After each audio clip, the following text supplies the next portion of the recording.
Hey, so let's talk stories. So the first book I'll be talking today is Mr. Kigo Higashino's Salvation of a Saint.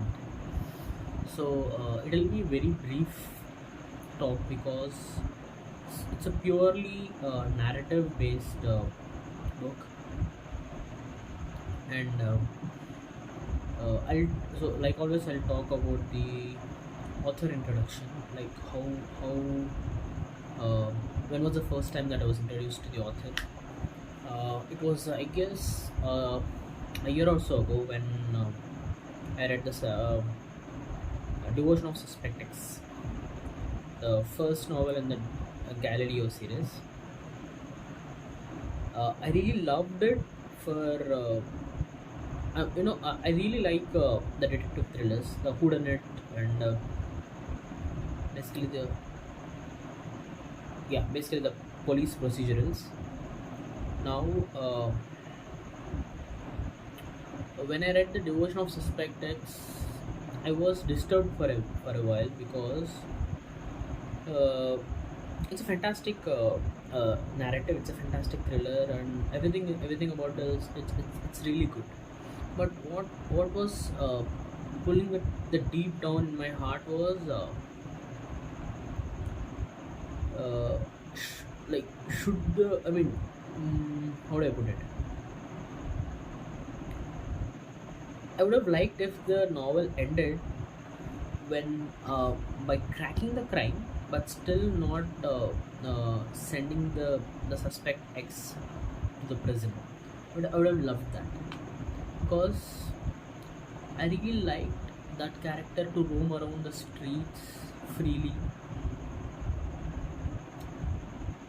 because partly because the crime he did was, in my humble opinion, it's a protection of his his dependents' rights. Okay, I really empathize with the character. I really do. So the when I finished Salvation of the Devotion of Suspect X, it kind of disturbed me for a while. I know that police are doing their job in the novel, but I wanted to end it that way. Okay. Now coming back to Salvation of a Saint, I had the exact same feeling when I ended this one as well. I wanted uh, uh, the protagonist or the killer, Ayane. Like it's not a suspense. It's not suspense novel or anything. It's just we will Ayane, the protagonist, is revealed as a killer in the first chapter itself. So basically, the premise is that uh, a man will be founded in his home when his wife, the reader knows the wife is a killer, but the wife is uh, thousands of miles away. Now the entire narrative is about how did the police figure out who the murderer is. Now halfway through the book, you find it we I even I found it repetitive. I found it in a way that the narrative is going round and round, and it's like a dog chasing its own tail.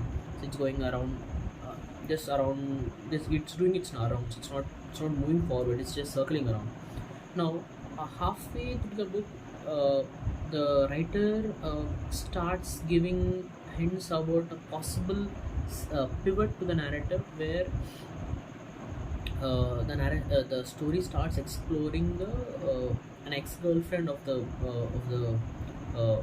victim, who's also killed, who's also killed. Okay, now as a reader, we don't think that is related to the story that we are reading, because we already know who the killer is, and taking that a sidetrack is a fantastic magician's trick. It's like Kigo Higashiro just waved his wand, and our attention just moved away from the narrative, from the original suspect. He's trying to divert our attention into this new angle that he's trying to explore, that we as a reader know it's not useful, but the payoff that narrative arc gives us is fantastic. Like, I can't. That's I made it as a I made it my habit not to reveal good spoilers because it's a good spoiler. I don't want to reveal it. So that's a really lifting of a veil moment for the reader. It's really good. The payoff is really good. The only complaint I have here is I feel that it's an original Japanese novel which was translated by Mr. Alexander O. Smith, similar to how the devotion of Suspect X as well. Now I found that there are some translations which are misleading, and so there are some small sentences which might slightly feel it's not translated. While you're reading itself, you'll understand. Okay, this might not be what the author meant in his original narration. Now that's my only complaint. Otherwise, and the overspending of the the the, uh, the detective, the police procedural things in the first half, that was a little bit irritating. I would have loved to see uh, I would have loved to see, instead of the police procedure, I would have loved to see how did the main detective uh, and the killer Ayane. There is a very interesting relation that develops between them. I would have loved to see that relationship getting explored. But yeah, but as a whole, and I also felt that the ever charming detective Galileo's character it is introduced halfway through the book, so that was a little bit disappointing. I was looking forward to what this guy whips up, but the tricks he has under his sleeves are fantastic. Um, and Yeah, so if you are, I think, a murder mystery or whodunit fan or police procedural fan, and actually at one point the detective Galileo say calls this crime as the perfect crime. Even we as a reader, we think, okay, this is a perfect crime. There is no way that these guys will be able to solve it.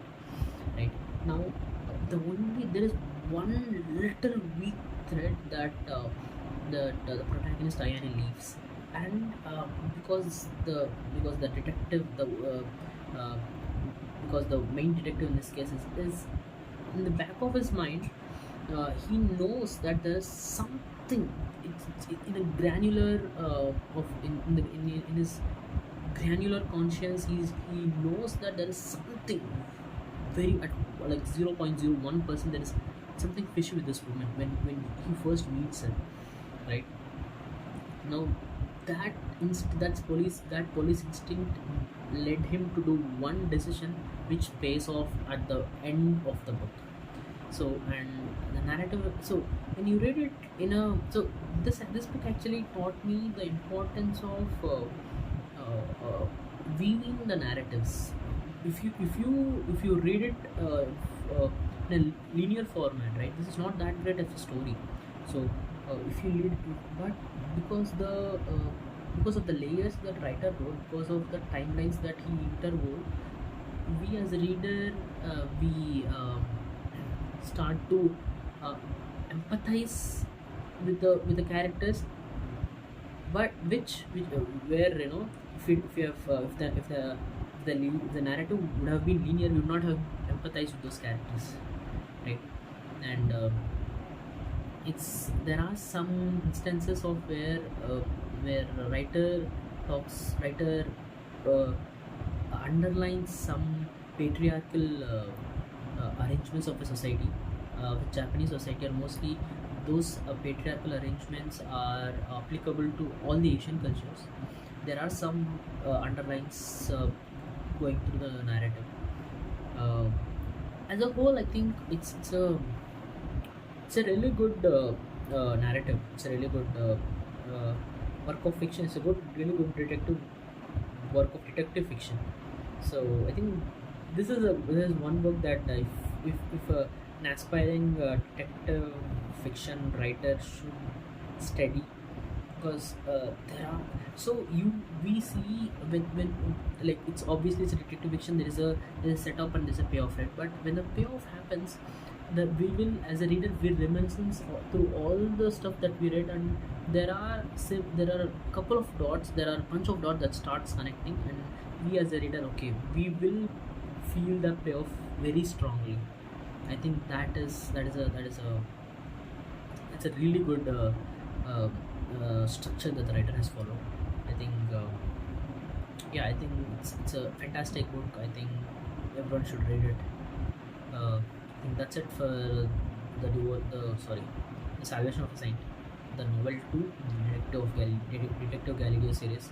I don't know if I will read any more Detective Galileo series, but it took me 1 year to read the next one, second one probably. I don't know how long it will take. So that's it.